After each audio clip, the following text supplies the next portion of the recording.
tardes de nuevo, les saluda Iris Queen de su canal Miss Queen Latina. Estoy nuevamente con el doctor Junior Marcía. Como ya les comenté anteriormente, él tiene un nivel científico de alimentos funcionales. Entonces, supongamos que ya ustedes están en un nivel de superación al que, no quizá a lo que ya ustedes quieren, pero un nivel que ya están en lo que más o menos se propusieron alcanzar. Pero resulta que por enfocarse tanto en la parte económica, ustedes no tienen salud. Y ese es el tema que tocaremos hoy con el doctor Marcía. Doctor, coméntenos qué tan cierto es que en el pasado, cuando se miraba a una persona gordita, decía, ay, es que está tan saludable, él es tan gordito. Sí. Actualmente es lo opuesto.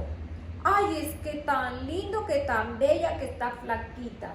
¿Qué tan cierto es? ¿Es cierto que está una persona por ser flaquita saludable o por ser gordita saludable? ¿Cómo funciona la situación ahí? De hecho, el tema es un poquito complejo en el sentido que la sociedad marca la tendencia de consumo. Nosotros somos lo que la sociedad en este momento enfoca a que se haga de esa manera. Sin embargo, hace 2 siglos atrás, estar gordito era sinónimo de salud, de belleza. Actualmente no. Pero eso está enmarcado directamente en diferentes aspectos. Por ejemplo, desde el aspecto científico, existe básicamente una ciencia que se llama ciencia jómica, que a su vez deriva directamente en la nutrigenética, nutrigenómica, donde precisamente establece que muchas personas tienen maneras diferentes de metabolizar los alimentos y que su condición genética puede hacerse que esos alimentos en una persona que puede ser gemelo incluso sea una manera más rápida de absorber y mejor que la otra, o viene lo contrario. También los nutrientes están presentes en los alimentos, pueden tener una manifestación directa en nuestra cadena de ADN. Por eso es interesante ver cuál es el concepto del origen. Primero un concepto genético y después un concepto de cómo se metabolizan los alimentos. Es decir, una persona puede estar gorda y principalmente puede ser saludable, y viceversa, una persona puede estar delgada pero padecer de ciertos tipos de enfermedades. El término de la nutrición es un poquito complejo porque tiene que ver también con el término de la genética. Inclusive los alimentos, si los consumimos de una manera inapropiada o alimentos que tienen una procedencia dudosa, principalmente con el uso de agroquímicos que se está dando en este momento, puede generar polimorfismo dentro de cualquier persona que lo consuma y desarrollar cierto tipo de alergias u otras enfermedades. Es un tema interesante. De hecho, hablar de alimentación hoy en día hay que hablar de los alimentos del futuro. ¿Qué tenemos hacia adelante? Se dice, doctor, que nuestro intestino es el cerebro de nuestro cuerpo. Entonces, ¿cómo se conecta el intestino con el cerebro? ¿O hay alguna interrelación ahí? ¿O cómo funciona eso? Desde el año 2018, el término de neurociencia ha estado básicamente introduciéndose fuerte, y tiene razón. Nosotros aprendemos con todos los sentidos, incluso hasta con la piel. No podemos descartar ningún órgano del cuerpo porque todo está interconectado. De hecho, la forma que nosotros los alimentamos, la forma que nosotros metabolizamos, también condiciona la manera en cómo nosotros pensamos. Y a su vez el cerebro también condiciona directamente cómo es la forma que nosotros vamos a comportar para metabolizar cierto tipo de nutrientes presentes en los alimentos. Todo está interconectado, somos una cadena perfecta, construido de manera perfecta por Dios para tener prácticamente una vida estable, vida saludable. Sin embargo, existen algunas acciones, por ejemplo, el consumo de alimentos, comida chatarra, que verdaderamente por su procedencia tiene altos contenidos de calorías, tiende a la gente a generar prácticamente obesidad. Y otro dato interesante, el uso, por ejemplo, de organismos genéticamente modificados, que no en todas las personas actúan de esa manera, pero en otras pueden generar condiciones que alteren directamente su estado nutricional.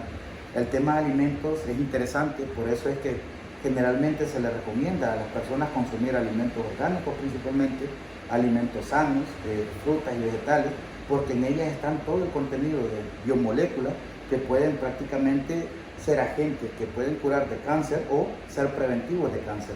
Principalmente hemos tenido experiencia con una planta hondureña que se llama carao, de los cuales hemos extraído crisofanoles, grandicina A, grandicina B, caseoflavonas, que son antioxidantes, pero también tienen fisulina y estas pueden servir prácticamente como agentes anticancerígenos. Hay un estudio que hemos desarrollado principalmente en la parte intestinal que se llama intestino permeable. Personas que han tenido Helicobacter pylori, enfermedad de Crohn, el intestino se le agujerea. Y estamos probando el aislado de esta planta que nosotros tenemos en el país por el alto nivel de quercetina, y es lo que hace es proteger las paredes intestinales. Es un ejemplo de cómo los productos naturales, en este caso las plantas, pueden tener efectos positivos sobre la salud. ¿Qué es lo que buscamos? Mejorar la salud del consumidor. Estos alimentos generalmente están de manera natural en nuestro país y otros que los tenemos que comprar en los mercados, pero son alimentos sanos y son plantas que han sido consumidas por nuestros abuelos, nuestras madres en el pasado, y que hoy en día estamos perdiendo el consumo y esos hábitos de comer comida sana, de comer alimentos que están a nuestra disposición, principalmente rescatar la parte de soberanía alimentaria. De su amplia explicación, doctor, me surgió otra pregunta que la gente como que no está creyendo entre la comida orgánica y la no orgánica. ¿Qué diferencia a un alimento orgánico del no orgánico? De hecho, el tema es complejo. Y si es verdad o no. Por ejemplo, los alimentos orgánicos, hablar de consumo orgánico en Centroamérica es complejo, porque tendría que haber estado exento de utilizar agroquímicos en ese suelo durante 50 años. Es un tema bastante complejo.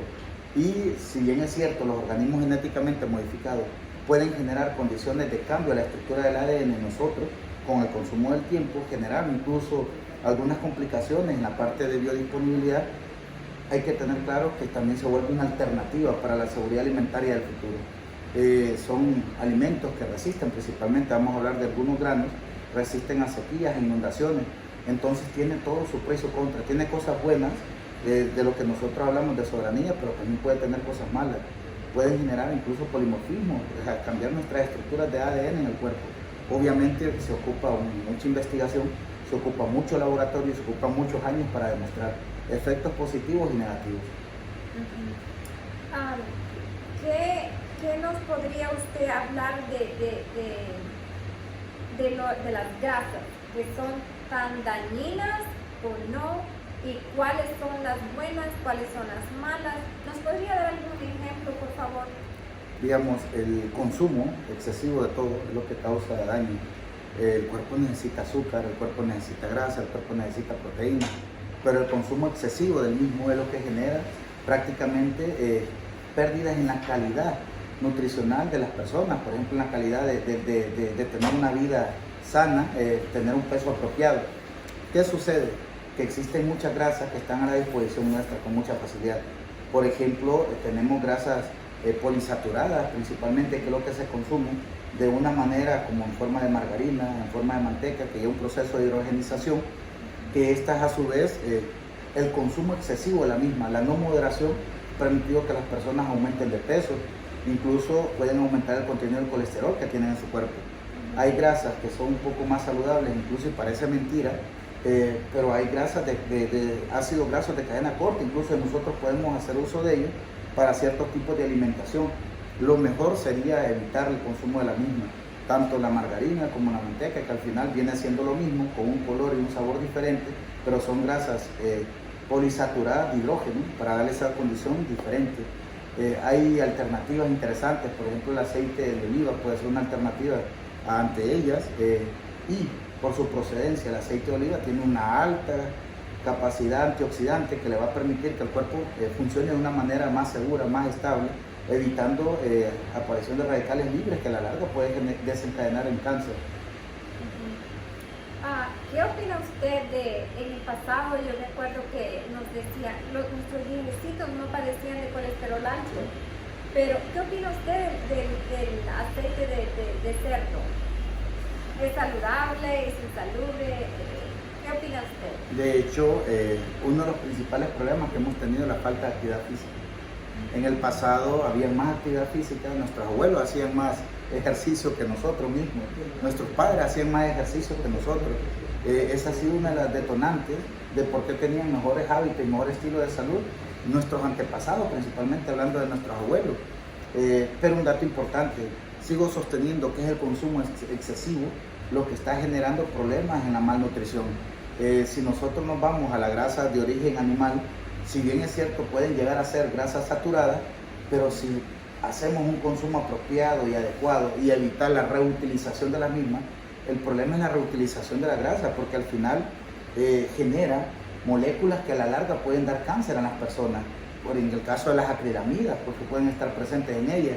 Por lo tanto, uno de los consejos que podemos dar es, sí se puede consumir, pero con moderación. Todo con moderación, nada en exceso. Excelente, o sea que no importa al final qué tipo de grasa usemos, hay sus excepciones, como ya lo explicó usted, pero lo que más afecta es el exceso. El exceso.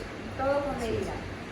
Doctor, le agradezco mucho, fue una información muy interesante, datos importantísimos que vamos a tomar en cuenta y ojalá todos ustedes puedan aprender de lo que el doctor nos está aconsejando y puedan seguir estos consejos.